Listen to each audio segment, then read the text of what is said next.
এ বেটা বিড়ির গন্ধে কাছে যাওয়া যায় না। হ্যাঁ বেটা অমকে রাখি দা বালা না, ইমানের সমস্যা। হ্যাঁ বেটার ইমানে করে বাইয়া পড়ে, হ্যাঁ বেটার ইমান বাইয়া পড়ে।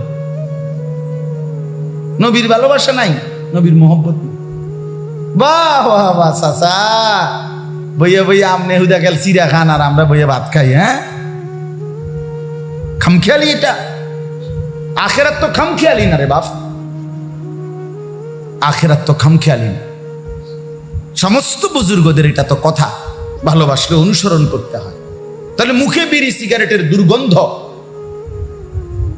মুখে মদের নেশা দুর্গন্ধ, হারামের দুর্গন্ধ, আপনি কিভাবে রাসূলুল্লাহ সাল্লাল্লাহু আলাইহি ওয়াসাল্লামের সামনে দাঁড়াবেন? যে নবী সাল্লাল্লাহু আলাইহি ওয়াসাল্লাম সামান্য পেঁয়াজের গন্ধ, রসুনের গন্ধ, ঘামের গন্ধ সইতে পারতেন। নবী সাল্লাল্লাহু আলাইহি ওয়াসাল্লামের চেহারা মুবারক, দেহ মুবারক, শরীর মুবারক 24 ঘন্টায় মেশক আম্বরের ঘ্রাণওয়ালা ছিল। তিনি হাঁটলে ওই পাশ মোহিত হয়ে যেত। পরবর্তী পথিক বুঝতো ওই রাস্তা দিয়ে হাঁটতে ঘ্রাণ লাগলে বুঝতো এই পথেই কিছুক্ষণ আগে মুহাম্মদ গেছে সাল্লাল্লাহু আলাইহি ওয়াসাল্লাম। তাইলে এই জন্য বললাম রাসূলুল্লাহ সাল্লাল্লাহু আলাইহি ওয়াসাল্লামের অনুসরণ এটাই সুন্নাত, এটাই সুন্নাত। সুন্নাত মানে অনুসরণ, সুন্নাহ মানে রাসূলুল্লাহ সাল্লাল্লাহু আলাইহি ওয়াসাল্লামের পুরা জিন্দেগি। বলে হুজুর পুরাটা সম্ভব? আমি তো আপনাকে পুরাটা একদিনে সম্ভব এটা বলতে চাচ্ছি না, কিন্তু আপনি যে শুরুই করেন না, আপনি যে আজ্ঞাতেছেন না, আপনি যে পারেন না, করেন না, এই যে করেন না, আর ধরার শুরু করারও তো নামগন্ধ না। কথা বুঝেন নাই আমার? এটা কোন মানসিকতা? এটা কোন নবীজির সুন্নত মনে করেন 10টা, এনে আমি লিখে দিলাম, টাঙ্গাই দিলাম, তো আপনি এখানে শুরু করেন, একটা শুরু করেন, দুইটা শুরু করেন, আপনি আগান, সামনে আগান। আল্লাহ তাআলা তো বলছে এখানে আমি রাসূল পাঠিয়েছি শুধু আনুগত্যের জন্য।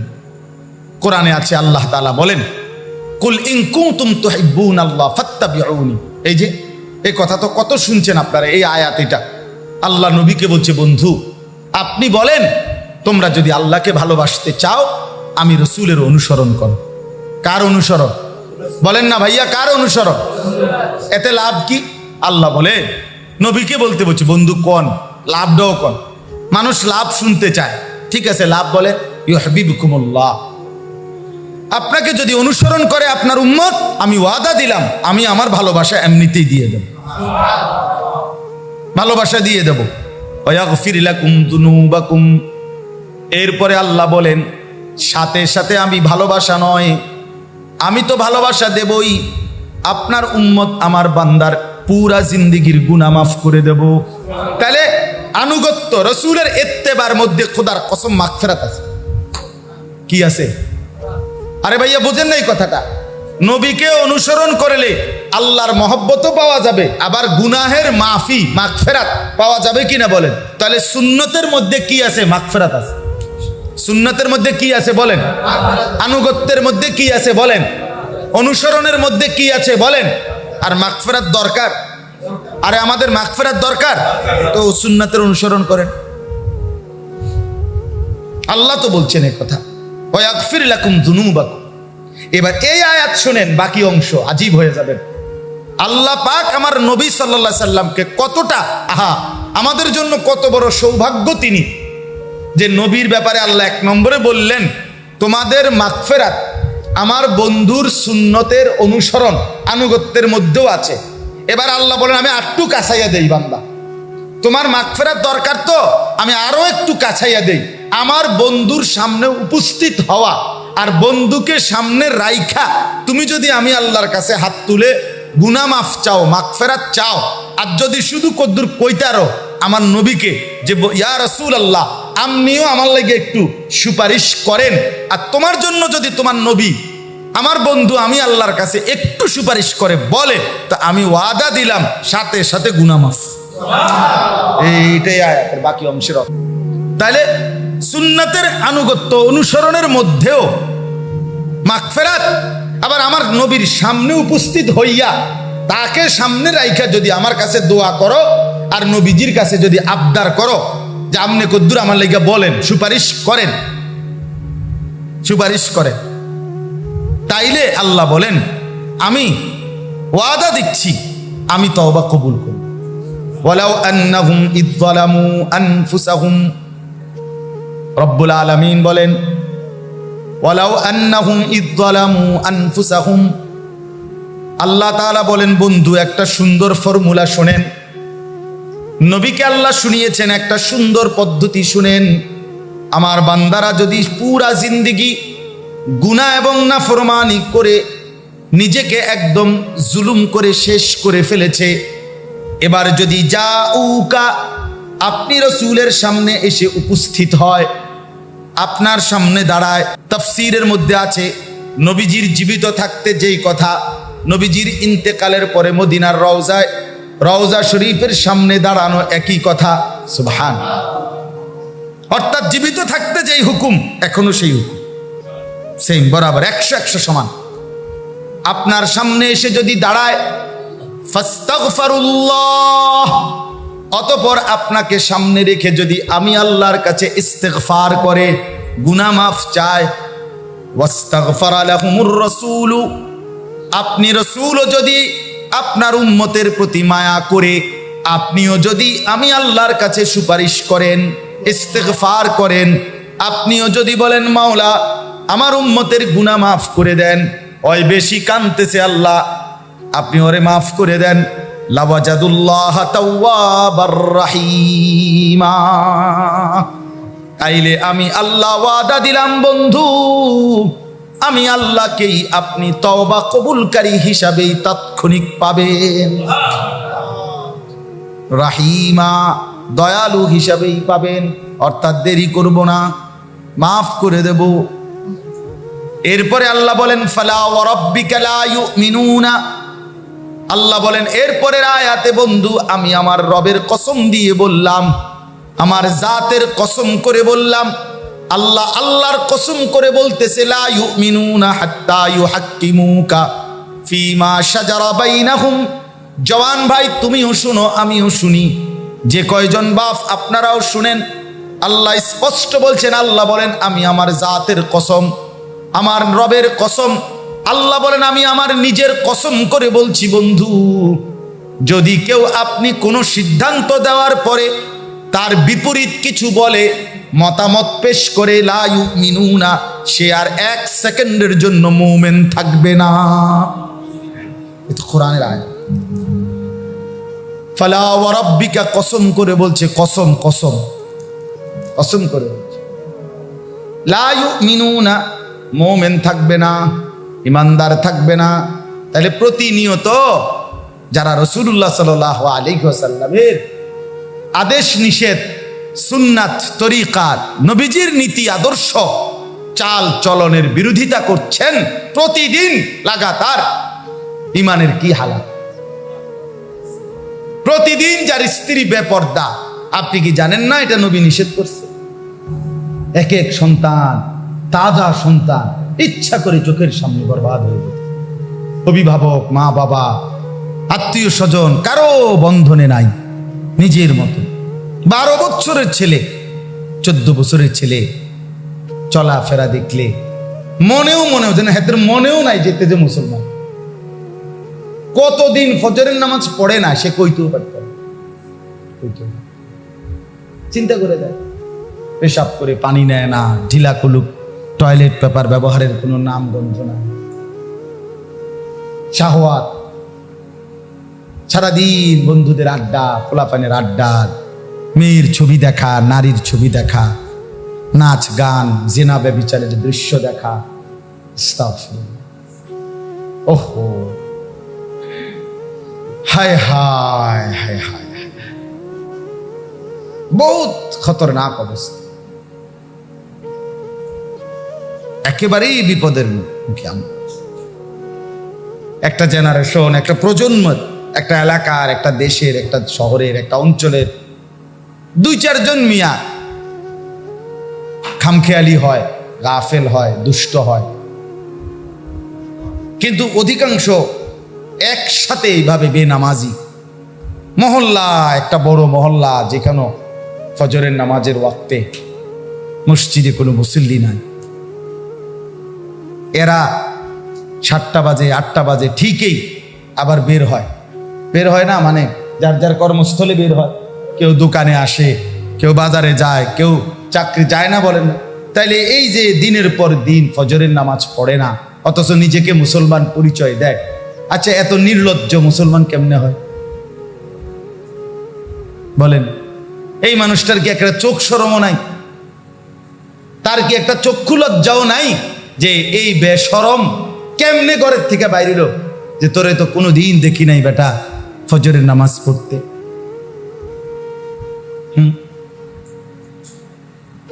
আশ্চর্য, অবাক বিষয়।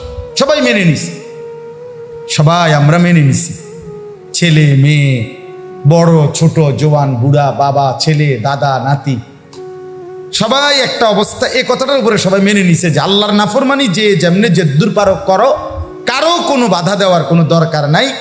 মন চাইলে নিজের মনে যদি কখনো আসে, মনে কইলে যদি একান্তই মনে কয়, তাহলে শুক্রবারে কদ্দুর আইসো, নমাজ 2 রাকাত পড়ে যাইও। কি এর সুন্নত, কিসের কি ওয়াজ, কিসের নসিহত, ইমাম সাহেবের বয়ান কিচ্ছু শোনে না, শুধু 2 রাকাত নামাজ। আপনি খবর নিবেন রুকু হইছে না, সেজদা হইছে না, সূরা কেরাত অশুদ্ধ, এমনকি ফরজ গোসল কিভাবে করে।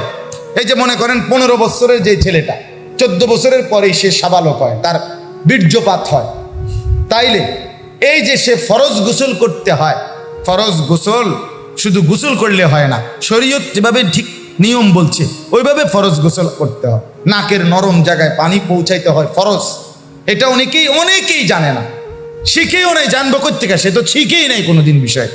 এখন তার তো ফরজ গোসল আদায় হয় নাই, না হইলে সে শুক্রবারে না, সে যদি কাবা শরীফের উর্ফেও যাইয়া নামাজ পড়ে, কাবা ঘরের উর্ফে, কসম আল্লাহ তার নামাজ হবে না। তো এই অপদার্থের জিন্দেগি কি আছে? এটা এই অপবিত্র মানুষের জীবন, এ তো অপবিত্র, এ তো অপবিত্র, এ তো ঘৃণিত। ভাষার বিপরীত কি বলবেন? ঘৃণা করে, ঘৃণা করে।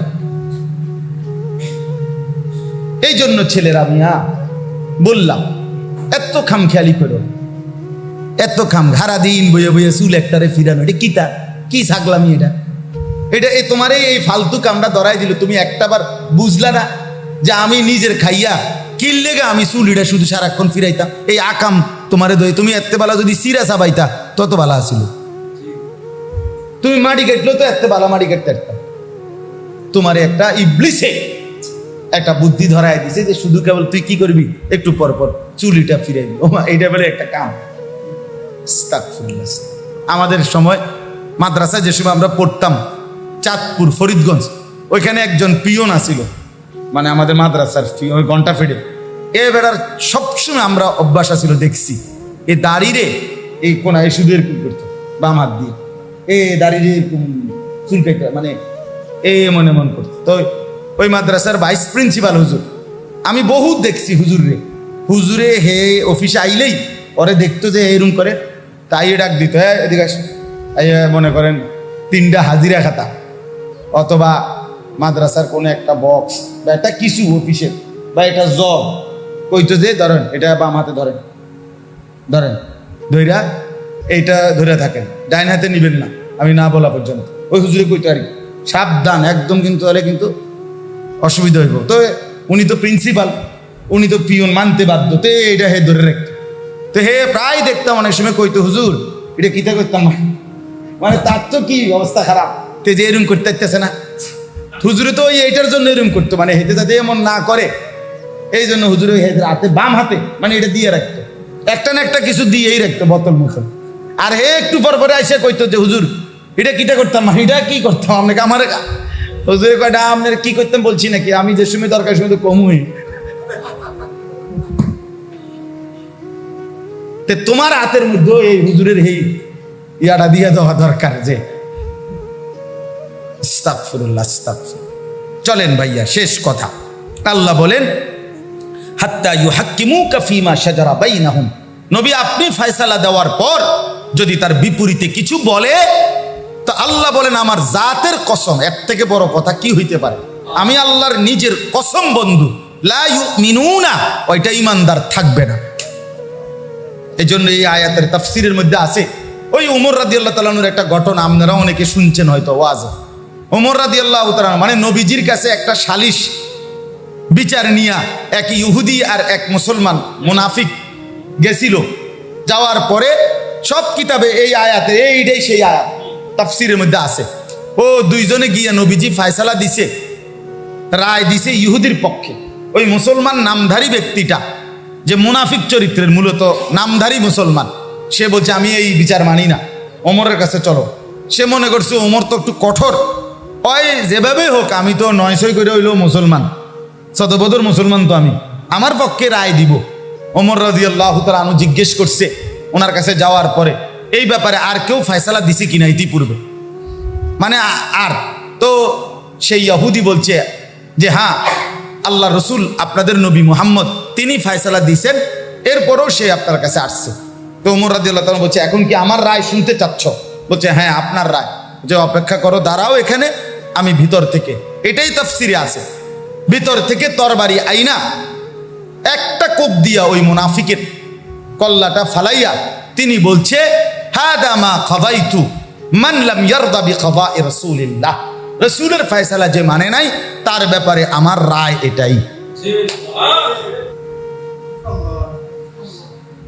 তখন সাহাবীদের মধ্যে, মানুষের মধ্যে খুব একটা কানাঘুষা শুরু হয়েছিল যে লোকটা তো মুখে মুসলমান বলতো, অথচ সে ওমর তার কল্লা ফালাই দিল, কেমন হইল? এই তখন এই আয়াত নাজিল হয়েছে। আর আল্লাহ ডাইরেক্ট বলছে বন্ধু, আপনার ফয়সালার বিপরীতে যে মত পেশ করে সে তো ইমানদারে না, আর বেঈমানকে হত্যা করা তো জায়েজই আছে। তখন আর ওমর রাদিয়াল্লাহু তাআলা আনহু কোনো মুক্তিপণ দিতে হয় নাই, অর্থাৎ এটার কারণে উনি কোনো বিচারের মুখোমুখি হয় নাই।